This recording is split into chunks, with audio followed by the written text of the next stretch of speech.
A very warm welcome to the October 2022 episode of the Uxbridge FM podcast. I'm Steve Parker, and if you've not listened before, each month we chat to some interesting people around the Uxbridge area. Coming up, we're gardening, there's poetry, some information on cancer for men, but first off, the council are changing many of the rubbish collection times. Let's find out a bit more about that. So Cathy Knubley is here, and you are Head of Waste Services at the Borough Council. Hi, Cathy. Hi, Steve. Thank you for inviting me.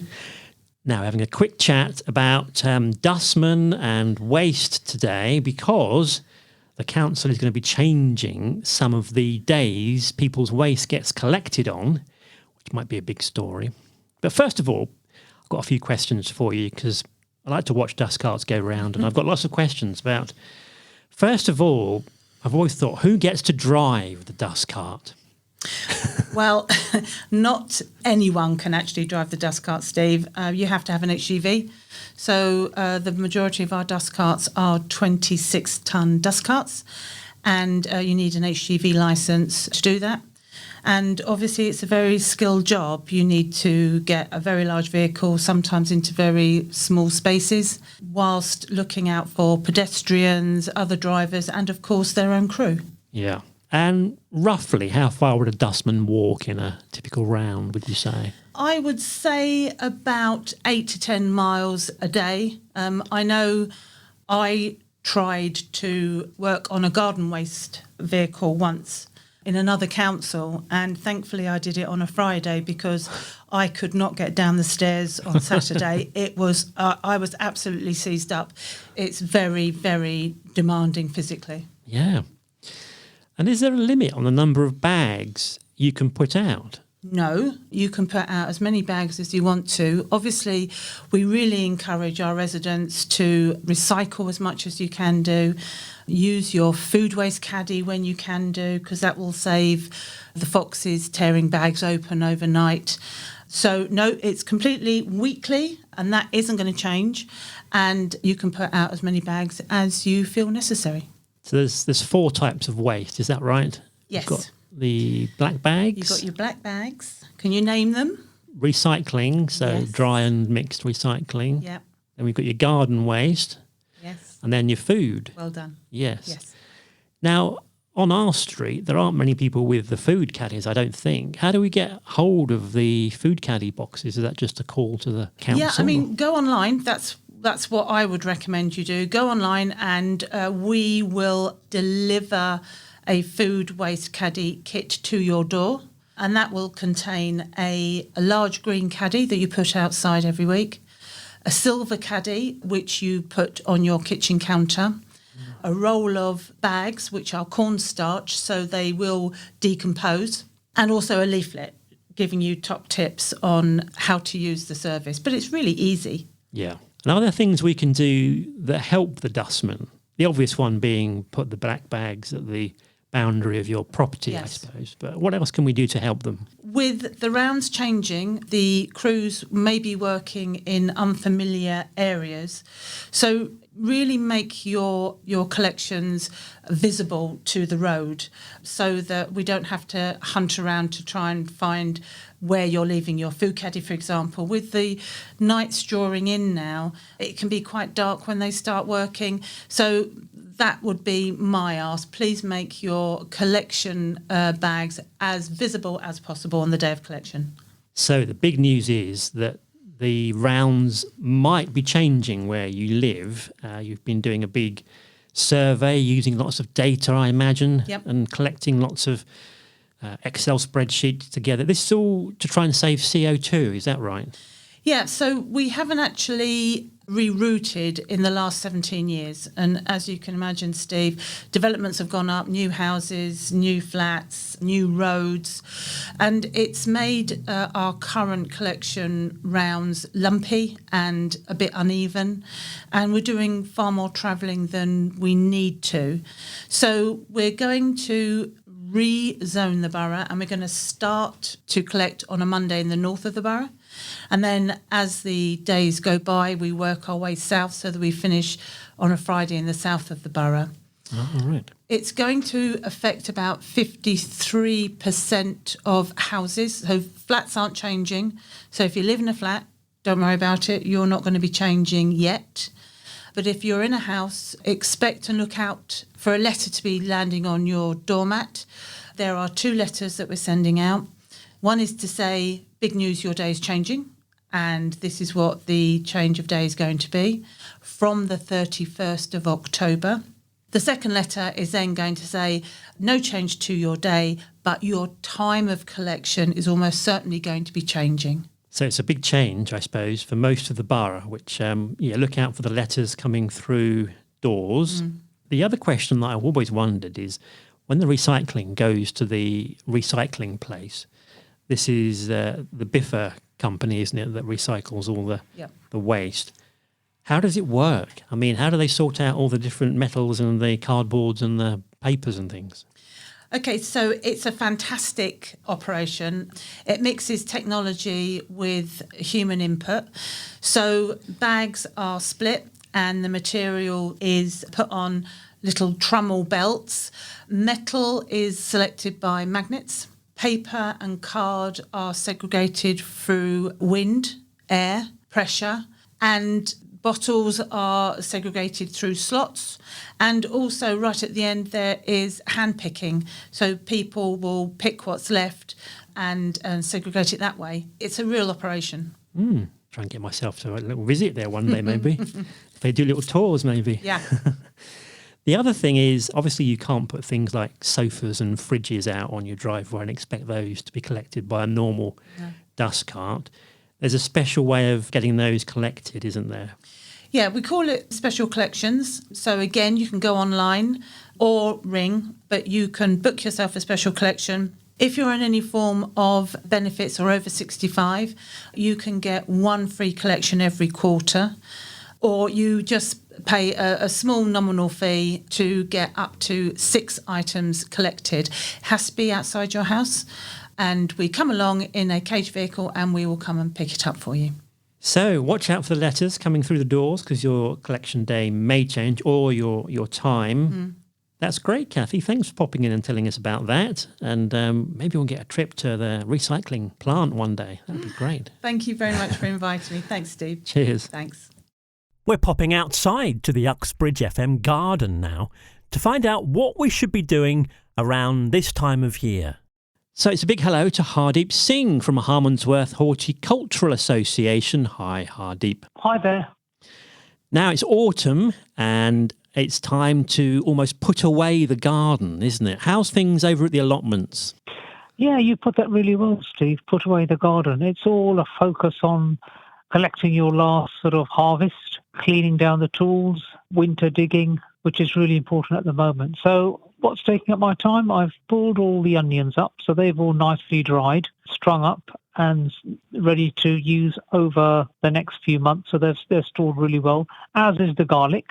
Same with that. That's all been picked, dried and hung up. We've had an abundance of squashes this year, so all different types of squashes. And now's the time to just cut back all the foliage, let the sun, when we do have sun, hit the fruits, and so they can dry, ripen, and again, ready to store. It's a real sort of focus towards harvest. And then from the sort of fruit side, we've been trimming down our apple trees, pruning them back, collecting all the fruit. We've got some wonderful apples this year, juicy, fresh. Those are really good. The pear trees we've dealt with as well. And we're also sowing as well. So although it's putting things away, absolutely a time to put things in the ground. So we've started off some winter cabbages, and those will go all the way through winter, and we'll get a nice crop sort of in spring. Also, what's coming to a head is our Brussels sprouts.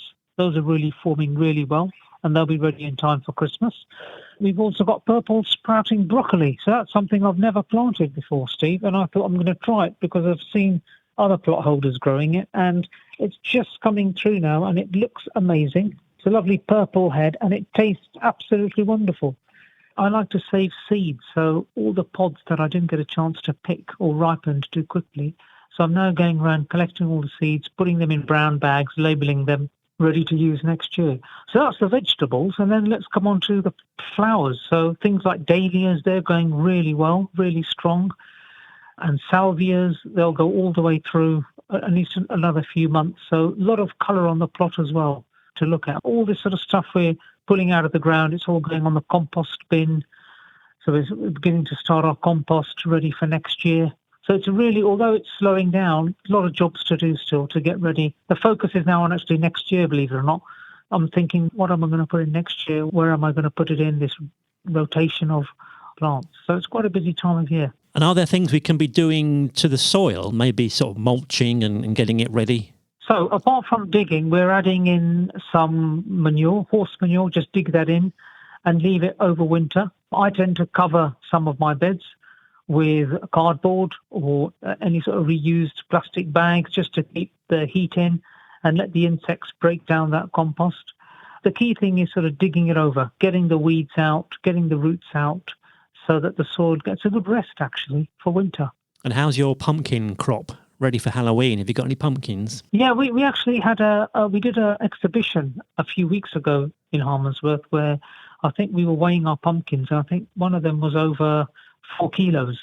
So we've had some really good pumpkins. We've sort of gone towards the smaller ones this year, the mini pumpkins, because they're lovely roasted and you get many more on a plant. But we've had a huge range of squashes and pumpkins. And what we've done this year is we've donated a lot of the pumpkins and squashes to the community. That's great. I mean, pumpkins are a funny one, aren't they? Because they can be pies, also soup and things. So they can be sweet or almost savoury as well. Oh, yeah.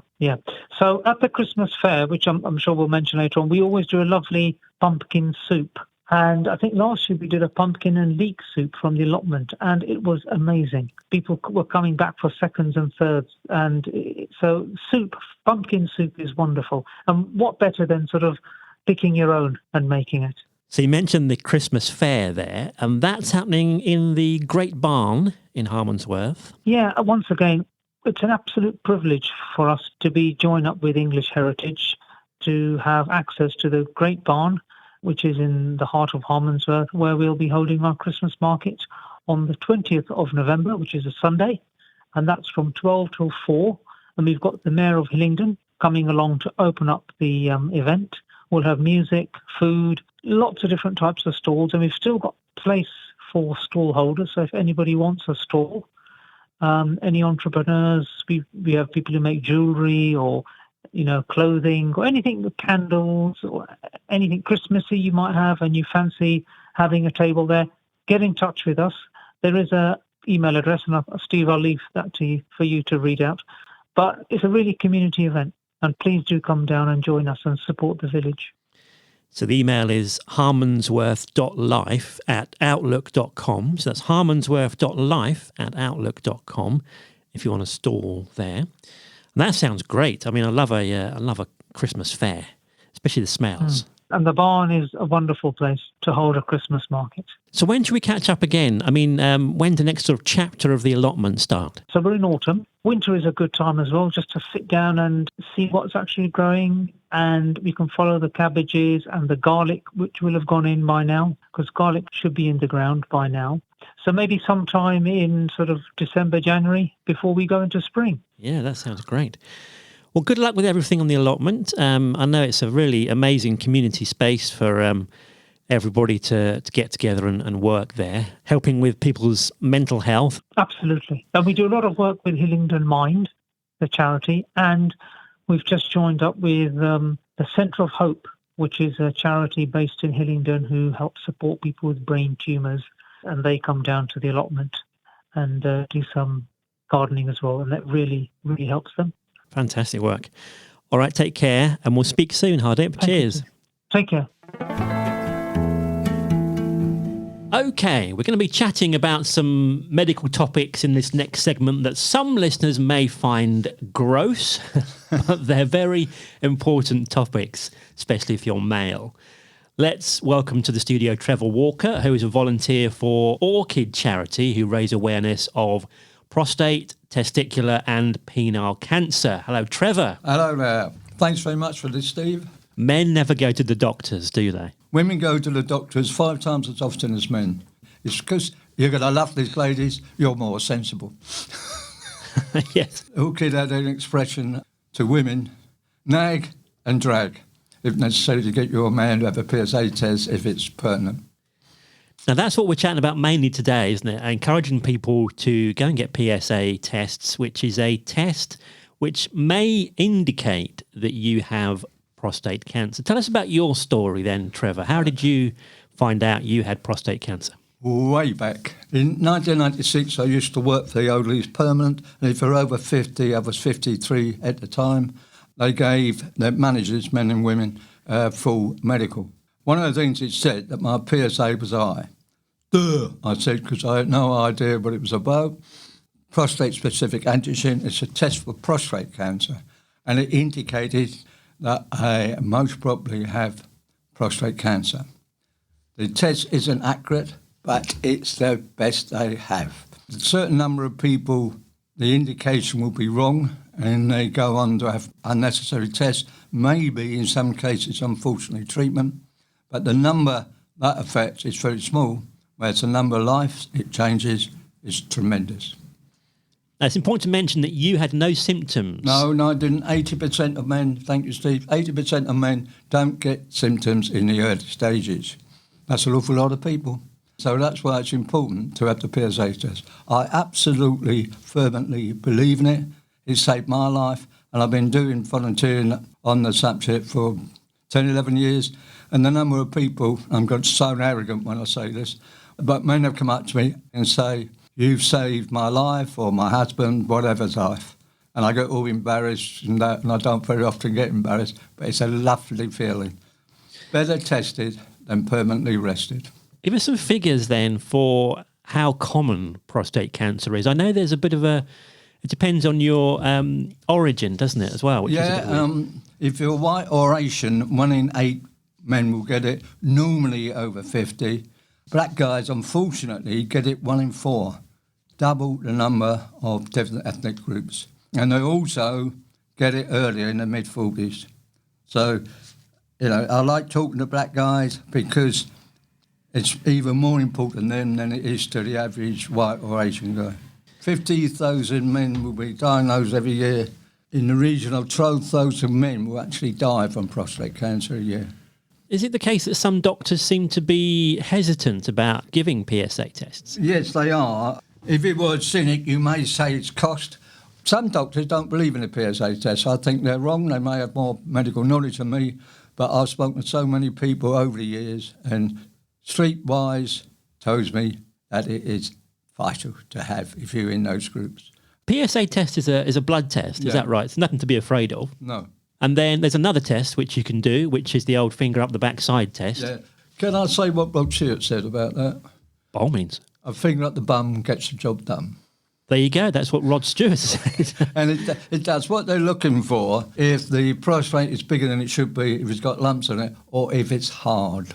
It helps makes the semen. That's its purpose. Yeah. So if a man has got a prostate, they're infertile, basically. And one other thing I ought to say there, we say that women can't get it. That's not strictly true anymore. If a man changes his sex to a woman, he will usually retain the prostate. Oh. So some women, in those circumstances, can get a cancer. You're also more likely to get prostate cancer if your father has it. Yeah, oh yeah. Even granddads, but uncles, brothers, whatever. If it's common in the family, you're 2.5 times likely to get it. If there's breast cancer in the family, somebody close, like your mum, sister, whatever, you are more likely to get it. Then let's have a look at the symptoms. Obviously, some people do get symptoms of prostate cancer. What sort of things could they be? Any change in urine, really. You have to go more often. You've got a weak flow. They do flow tests when they're looking at it. The thing is with going more often, as men get older, they will go more often. So you've got to be realistic about it. It's a sign. And more urgently, you've got to rush to get there in time. Maybe even difficulty doing it. Pain or burning sensation when you're urinating. And I'm afraid difficulty in getting or maintaining an erection or pain during the process. And the other thing is blood in the urine or the semen is another indication. Let's move on to testicular cancer, which you told me affects 2,400. Yeah, which isn't a lot, but of course if you're one of those. Yeah, as you said, 2,400 men will get it. I keep saying this because it's important. You can get any cancer at any age, but it's normally 15 to 45. Some people think it's just teenage. It's not. It's 15 to 45. It's normally treatable if caught in time. And what's the symptoms for that one? You should feel your testicles, hold an area in your hand and feel each testicle one by one for lumps, bumps, or if it's particularly hard. Or if you don't want to do it yourself, get somebody to do it for you, but that's your business. And then, obviously, testicular cancer is treatable, and you say it's not quite as dangerous as prostate cancer? No, it's not. A, it's not so many people get it, and B, it is more treatable. The thing is with prostate cancer, to go back to that, I'd say women go to the doctors 5 times as often as men. Men think they're being macho, not going. That is daft. Don't be a mug and chest shrug. Go and be tested, please. Let's move on to a bit more of a rare cancer, which is penile cancer. Tell us about that one. 700 men will get it a year in the UK. It's not as dangerous, it's not as life-reducing as the other cancers, but it's not very pleasant at all. I won't go into the treatment here, and it depends on what it is, of course, but I'll leave that to your imagination. Any change in a man's penis, a growth or ulcer, especially around the foreskin, changes in the colour of the penis, the skin thickening on it, irregular swelling, lumps and bumps again, really, persistent oval smelling discharge, blood coming from the tip, any really reddish rash again beneath the foreskin, or small bumps around the foreskin. Obviously, the foreskin's a very important area for it. Keep an eye on it, or again, get somebody to do it for you, but keep an eye on it. It's so rare, a lot of professionals, unfortunately, don't know much about it. Maybe more than me, but they don't know a lot. So it's important that if you think anything's wrong, you go and see them and they can direct you to a professional that knows a lot about it. The one peculiar thing you think, but then when you think deeper, maybe not, is smoking can cause people to be more susceptible to it, because the bad things from the smoke goes into your urine and that passes through the penis. So, that's not nice to get. I don't want anybody to get any of those cancers, but having had prostate cancer and cured, more or less, I don't want penile cancer, thank you. So we can often see you wandering around at events, giving out your information cards. Most events I go to, you seem to be there quite a lot. It's great that you're raising awareness of this in the area. You've got those special leaflets that unfold. Anything else you wanted to add, Trevor? Yeah, if any groups, and it can be a women's groups like the WI or whatever, Tones Women Guild, anybody would like a talk, it's Trevor Walker. My email is trevorewalker@AOL.com. I'm sure Steve will give you the details anyway. That's great. Well, thanks, Trevor, for coming in and telling us all about the 3 cancers covered by the Orchid charity there. Thank you very much. Thank you very much for the opportunity, Steve. And people, remember, better tested than permanently arrested. So it's poetry time here on Uxbridge FM, and we welcome back Nevina Abhvani, who is fast becoming our Uxbridge FM in-house poet. Hi, Nevina. Hi, thank you very much, Steve. Now, you've been looking at National Poetry Day that happened earlier this month, and you were also involved in National Poetry Day. Tell us a bit about that and how that came about. Yes, so actually it's been a really great month for me. I've actually been really, really busy this month. I'll tell you a little bit about the National Poetry Day because I wanted to use today as a way of bringing it to attention. It's a month full of activities and things you can get involved in. The National Poetry Day usually takes place during the first week of October, but then continues throughout the rest of the month. And it's a month packed of activities from various exciting events organized during this week, from competitions, writing a poem based on a particular theme, sharing a poem by sending one to a friend or a loved one. There's lots and lots of performances during this time, and there are so many organizations involved who are interested in encouraging your work.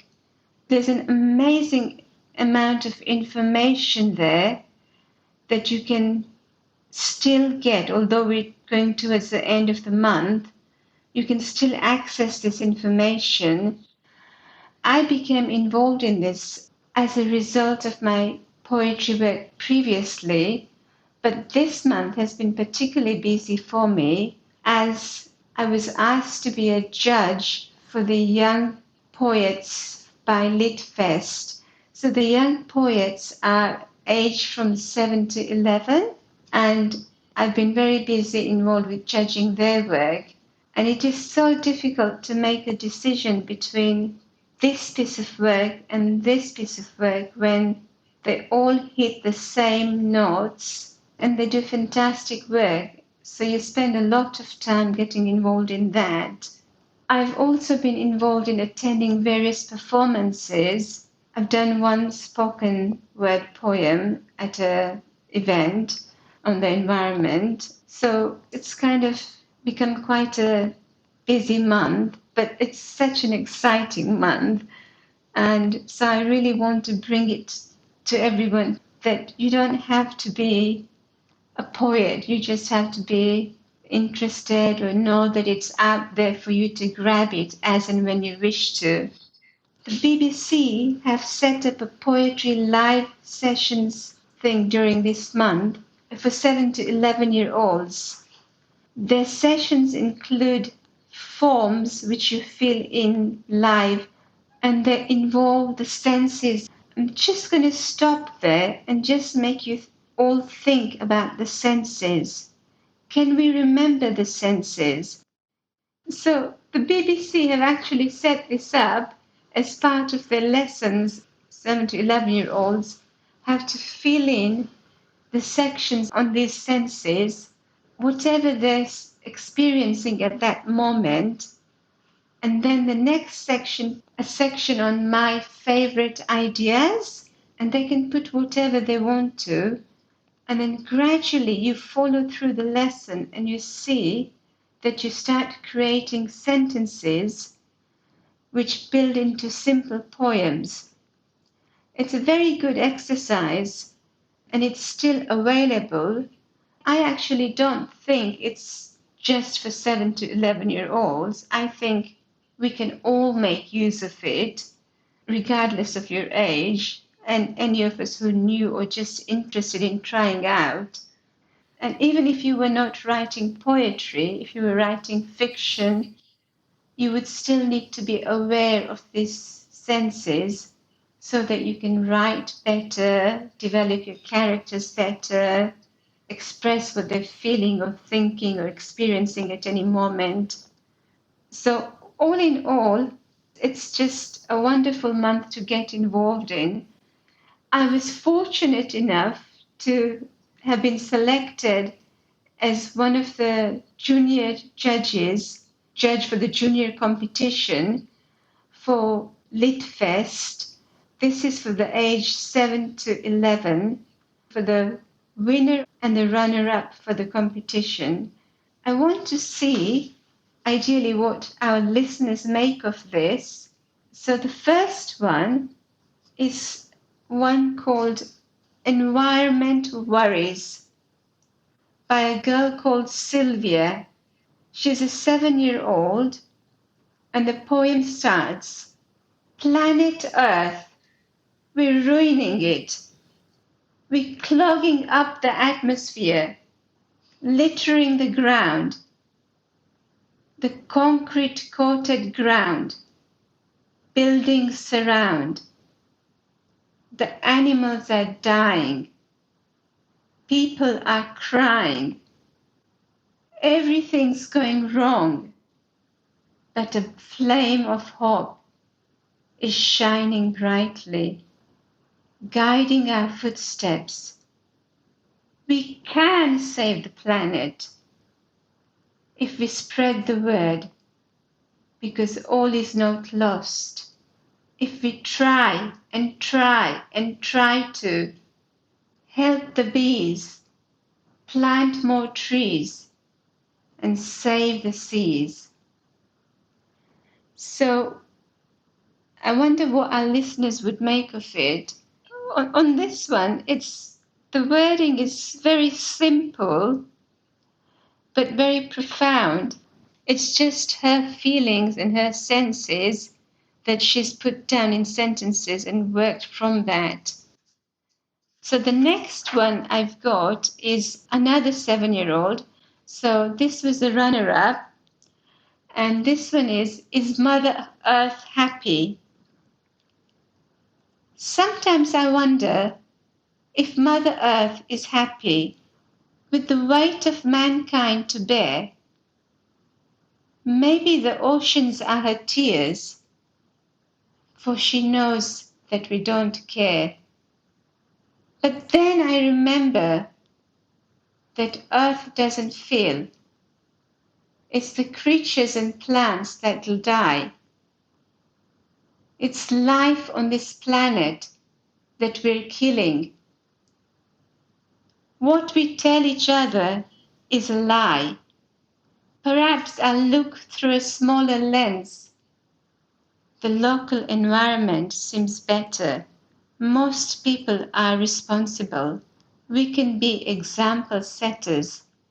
Then why do we destroy her? Why don't we do more?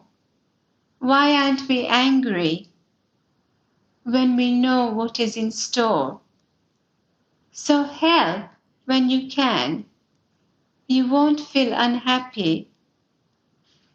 Then ask yourself this question: is Mother Earth happy? We can tell what's on the minds of the kids at the moment. Environmental issues. Yeah. And that was the trend that was running throughout. There was a clear demarcation between the adult themes and the younger themes. All the younger poems I read were all to do with environment. It was amazing, just a straight demarcation. It's great to see that they care about the environment, because this is their future, and maybe there'll be future Gretas. I don't know. It just shows that they do feel about the environment. They want to do something. And this is at a very young age when you think 7 years old. I'm just going to read one or two adult ones just to give you a bit of a contrast. This could be viewed as humorous in some way, but there's a very different approach to these. The first one is called Dog Days, which is Daze, by Joe Reagan. Very simple. Dogs strut down the street in designer coats. Newsreaders skip over clips of children drowned in boats. Canine groomers polish paws and pamper muzzles. Airbrushed politicians fail to solve world migration puzzles. Baristas prepare luscious puppuccinos for the mutts. Media feeds national propaganda, another border shuts. I wonder what you and the listeners make of that. Yeah, a bit more complicated, that one. Yes. The thing there is that each stanza or each verse is a contrast to the next one. So we talk about dogs strutting in the lovely designer coats. Then we talk about the newsreaders skipping over the clips of children drowned in boats. Then we go back to the canine having the paws polished. Then we go back to the politicians. Then we go to the baristas who are preparing luscious puppuccinos. Then we go back to the media propaganda, another border shuts. And I think what it's trying to show here is the contrast between the rich with the dogs and the problems and the suffering elsewhere. I thought it was very cleverly done. So really what I'd like the listeners to do is nothing complicated. I just want them to have a look at the BBC website. If they look BBC website National Poetry Day and Poetry Live Lessons, it's for 7 to 11-year-olds. But they can look at it, and I want them to look at the forms that I discussed earlier on the sights, the sounds, the senses that we talked about, the ideas, and see if they can follow that lesson through, and if they wish to be able to create something of their own. And I don't want anyone to feel pressurized. It's just a pleasure activity. But the poems that the 7-year-olds wrote were built from those and bringing in very simple sentences, no rhyming, no sort of phrase repetition or anything, just simple. It can be a 3-liner verse or something, it can be trying to mimic haiku but not necessarily using syllables. Just have a look at that side and just have a look at other sides just to see what you can gain and whether you feel you benefit or not. And it would be interesting to hear the listeners' views on that next time. Yeah, I think so too. That's great. Try and get everybody more into poetry, which is fantastic. Yes. Well, thanks for that. That's interesting. So National Poetry Day early this month, but it's still going on the web, it seems. Lots of events you can take part in and lots of resources to go and have a look at, particularly the BBC website, Poetry Live Lessons. Yes, yeah, definitely. There's lots going on. I had planned to talk about Halloween, but maybe they can use that as a theme if they want to. Yeah, Halloween would be a good theme. Yes. So maybe that could be part of it, yes.